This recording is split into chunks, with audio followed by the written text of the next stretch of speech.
Makhluk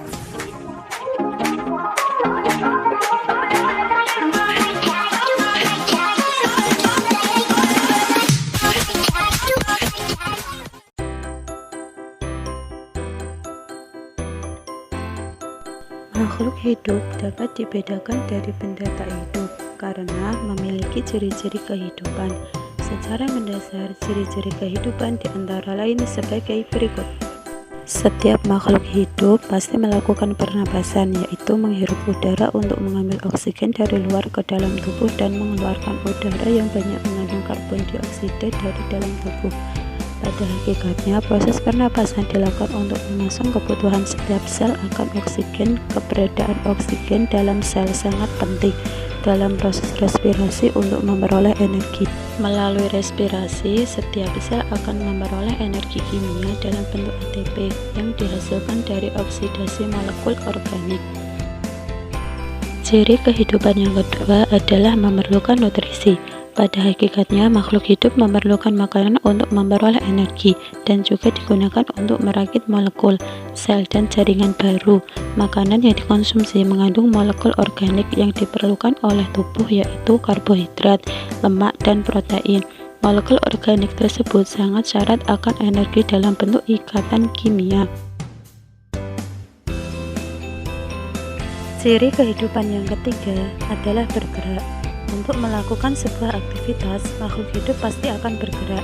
Contohnya, setiap hari tubuh kita selalu bergerak untuk melakukan sesuatu, seperti berjalan, berlari, duduk, berdiri, dan seterusnya. Bahkan pada level yang lebih kecil pun terdapat gejala pergerakan seperti denyut jantung saat memompa darah, gerak peristaltik dalam sistem pencernaan, dan sebagainya. Apa yang dilakukan makhluk hidup sehingga mampu untuk bergerak? Tentunya untuk melakukan pergerakan, setiap makhluk hidup memerlukan energi. Energi diperoleh dari nutrisi yang dikonsumsi, kemudian di dalam sel dilakukan oksidasi melalui proses respirasi sehingga menghasilkan ATP. Kita pasti selalu memperhatikan adanya perubahan yang terjadi pada tubuh kita sejak kecil hingga saat ini. Jika kita menanam suatu tumbuhan sejak menyemai biji hingga dapat kita petik buahnya, setiap makhluk hidup pasti melakukan pertumbuhan dan perkembangan. Pertumbuhan yaitu suatu proses bertumbuhnya ukuran, baik itu volume maupun massa, yang sifatnya tidak dapat kembali ke asal atau irreversible. Contohnya, bertumbuhnya tinggi pohon dari hari ke hari, berat badan balita dari minggu ke minggu, dan lain-lain. Sedangkan perkembangan yaitu perubahan atau diferensi sel menuju keadaan lebih dewasa. Contohnya, perkembangan organ reproduksi pada hewan yang semula belum matang, setelah dewasa sudah siap untuk melakukan reproduksi. Contohnya lagi yaitu munculnya bunga pada suatu tumbuhan untuk meneruskan kelangsungan generasinya. Ciri kehidupan yang kelima adalah reproduksi. Untuk melestarikan keberadaannya, setiap makhluk hidup melakukan reproduksi, yaitu proses perkembangbiakan untuk menghasilkan individu baru. Setiap makhluk hidup mempunyai cara reproduksi, yaitu seksual dan aseksual. Reproduksi seksual adalah proses perkembangbiakan yang melibatkan dua buah jenis kelamin yang berbeda, jantan dan betina. Reproduksi seksual ini diawali dengan adanya proses peleburan sel kelamin jantan dengan sel kelamin betina. Masing-masing sel tersebut membawa setengah informasi genetik dari induknya. Hasil peleburan dari dua sel tersebut dan seterusnya akan menjadi zigot, kemudian terus membelah dan berkembang menjadi individu baru. Reproduksi aseksual adalah proses perkembangbiakan yang dilakukan tanpa keterlibatan individu lain. Pada reproduksi aseksual ini, individu tunggal mampu menghasilkan sejumlah individu baru. Beberapa contohnya adalah dalam reproduksi aseksual seperti pembelahan sel, fragmentasi, dan tunas. Ciri kehidupan yang keenam adalah peka terhadap rangsangan. Berbeda dengan benda tak hidup, makhluk hidup mempunyai kemampuan untuk menanggapi setiap rangsangan yang diterima. Rangsangan dapat bersifat eksternal, yaitu rangsangan yang berasal dari luar tubuh, maupun internal yang berasal dari dalam tubuh itu sendiri. Rangsangan eksternal misalnya suhu, cahaya, sentuhan, getaran, bau, dan sebagainya.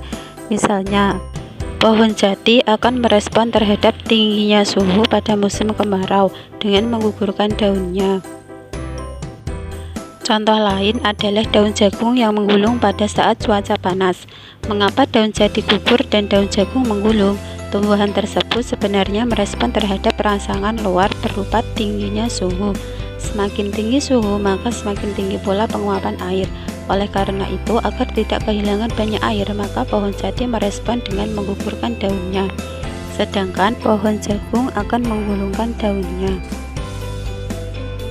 Rangsangan internal misalnya, pada saat kandung kemih sudah penuh dengan urin, maka kita akan merasa ingin buang air kecil. Ciri kehidupan yang ketujuh adalah adaptasi. Agar makhluk hidup dapat bertahan dan menjaga kelestariannya, maka harus mampu untuk melakukan penyesuaian diri terhadap kondisi lingkungan.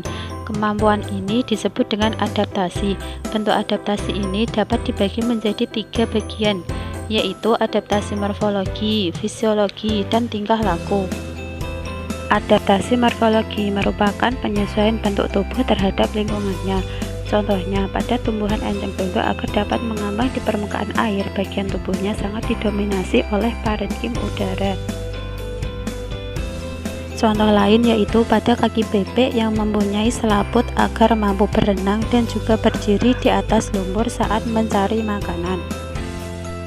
Adaptasi fisiologi merupakan penyesuaian fungsi alat tubuh bagian makhluk hidup terhadap lingkungannya. Contohnya, pupil pada mata kita mampu memperbesar atau mengecil menyesuaikan intensitas cahaya. Pada tempat yang terang, pupil akan mengecil, sedangkan pada tempat yang gelap, pupil akan membesar. Contoh lain, hewan herbivora menghasilkan enzim sesulase untuk mencerna sesulase yang terkandung dalam makanannya. Adaptasi tingkah laku merupakan penyesuaian diri terhadap lingkungan dalam bentuk tingkah laku. Contohnya, kadal akan mempertahankan suhu tubuhnya dengan berjemur. Contoh lain, pada saat cicak terancam, dia akan melakukan autotomi, yaitu memutuskan ekornya untuk mengelabui pemangsanya.